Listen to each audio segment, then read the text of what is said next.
Morning, everyone. Stephanie Johnston here with the studio, and today's version of the Clinician's Corner.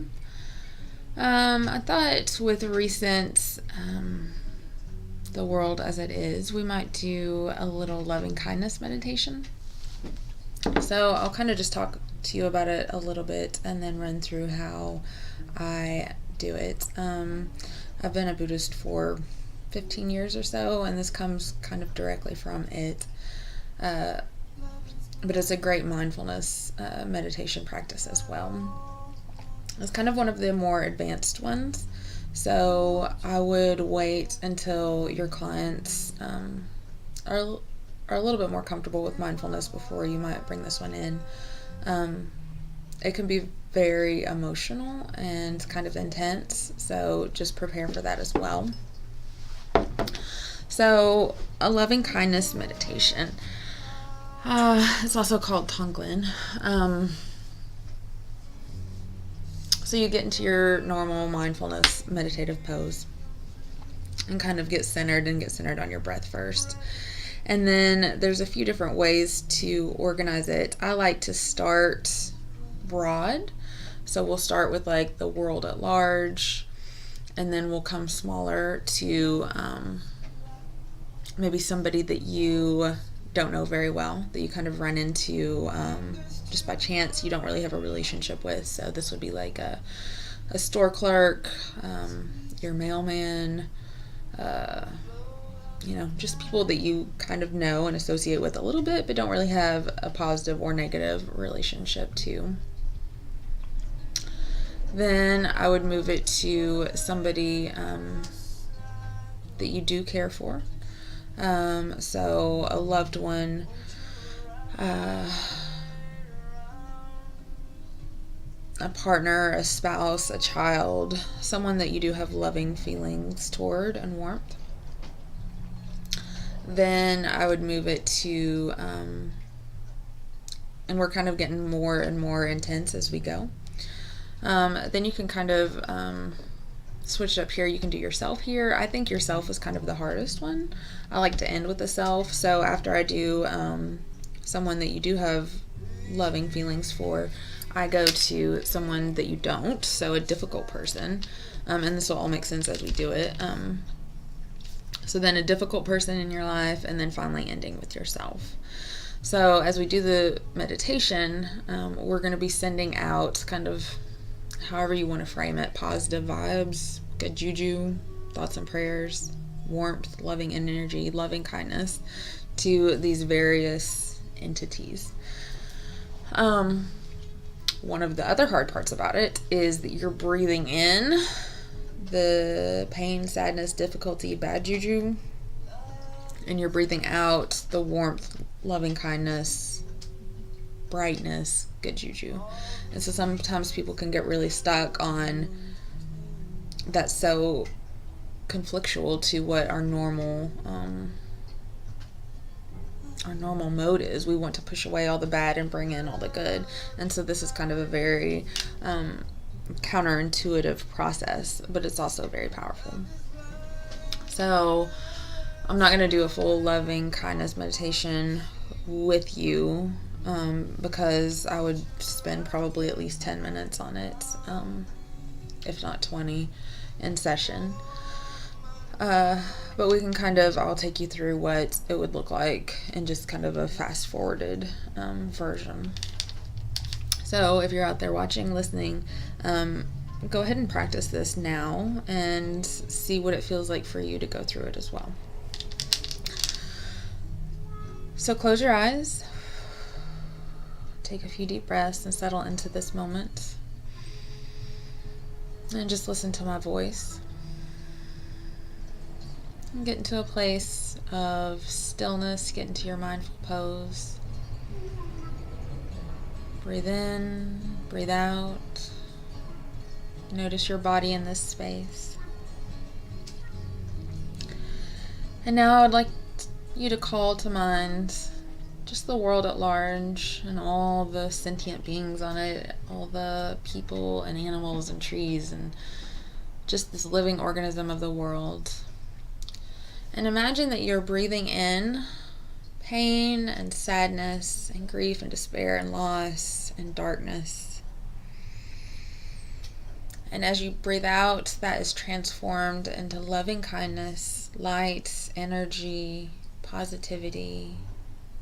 And breathe out that goodness into the world. And imagine that goodness and light going outwards and influencing the world at large.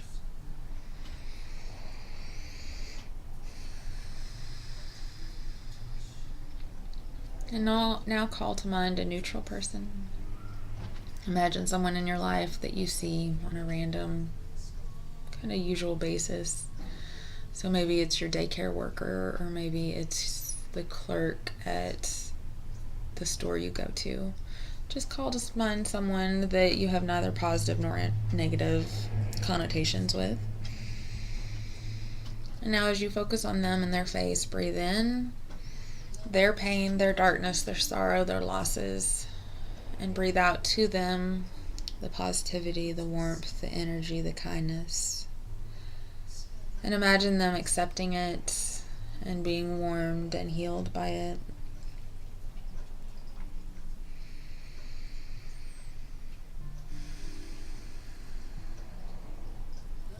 And noting their humanity,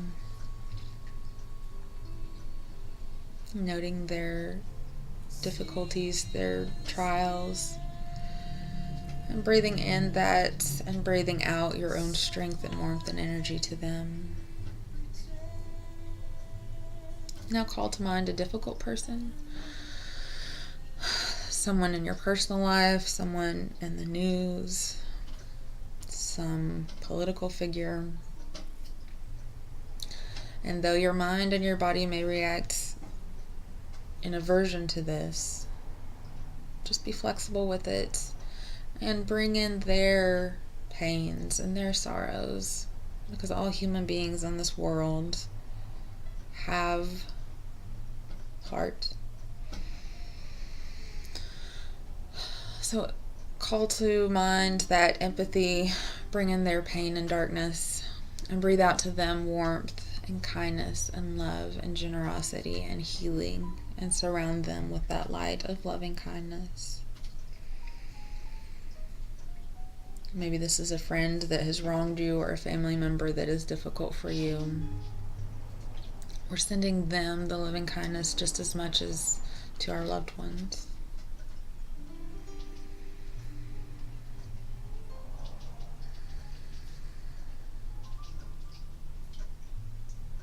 And if there are difficult reactions in you, that's fine. Just notice that. Come back to your breath in this process of breathing in dark and breathing out light.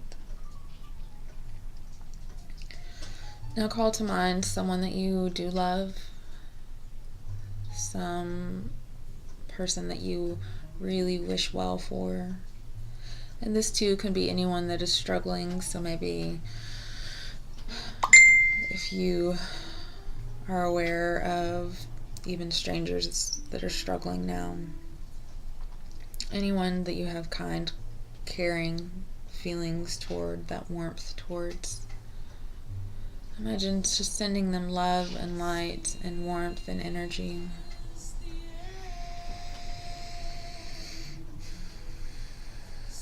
Imagine as you're breathing in that pain and darkness and difficulty that you're sending them your strength, your energy, your kindness, your warmth, and that is somehow magically being transferred to them, that you're helping heal them in their hour of need and their hour of darkness.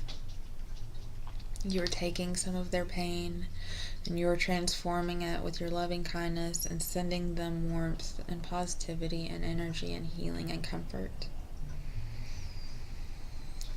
And know too that thousands and thousands of people are doing this right now across the world. That loving kindness is happening, that people are meditating, that people are doing mindfulness, that people are sending these thoughts and prayers, this warmth, this loving kindness.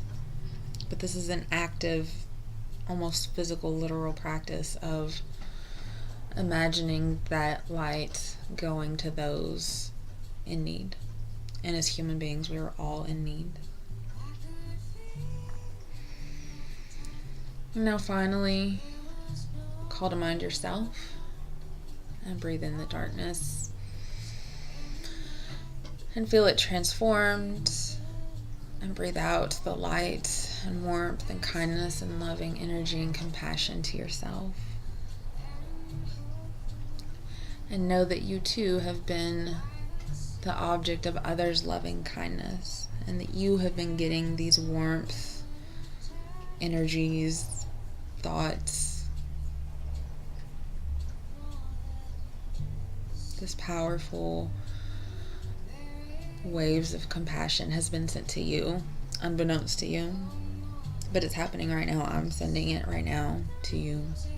There are thousands of other people in the world that are sending it to you. And now you're sending it to yourself. And healing is happening.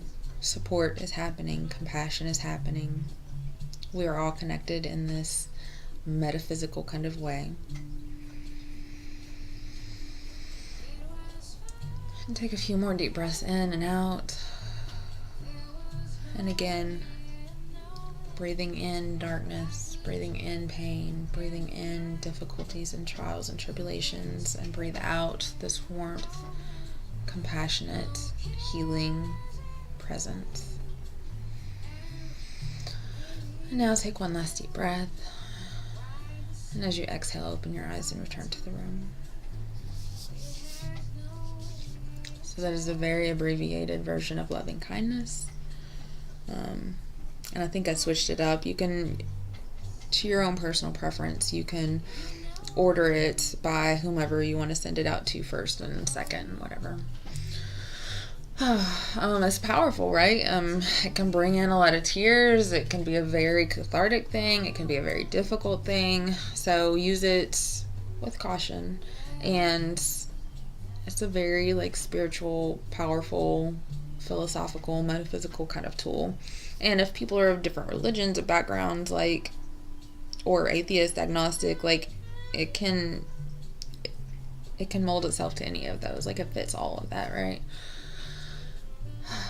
So, good luck with your loving kindness, compassion, and your practice. And that idea is so comforting. There's some apps on your phone that you can get that shows you who all is meditating with you. And literally, there will be thousands of people just on the one app, so there must be millions of people that are doing this at the same time.